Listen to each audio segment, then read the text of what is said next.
Everyone, we are going to learn Unit 2 Propositional Logic. First topic is Propositions. Introduction. Mathematics is assumed to be an exact science and every statement in mathematics must be a precise one.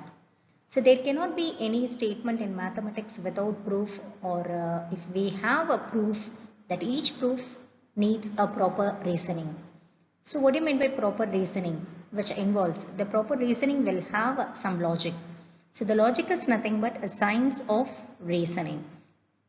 So here the logic deals with the method of reasoning and it provides rule which we can determine whether the particular reasoning or arguments is valid or not. So in mathematical, what are the importance in mathematical reasoning?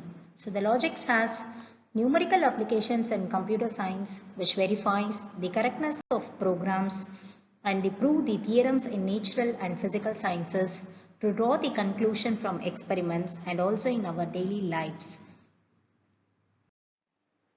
So this area of logic which deals with the propositions, we call it as propositional calculus or propositional logic.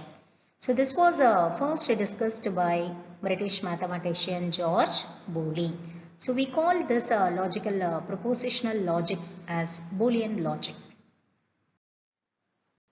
First statement, we call it as a proposition. So what is the definition of a proposition? Which is a declarative sentence that is either true or false but not both. So here imperative, exclamatory, interrogative or open sentences are not statements in logic. So what do you mean by imperative? It is conveying a command. An interrogative means a sentences of inquiry order. We have exclamatory sentences which makes a sentence that conveys a strong emotion or excitement. So these statements cannot be a logic. In example 1, all these statements are primitive statements and we also called it as atomic statements. Thank you, students.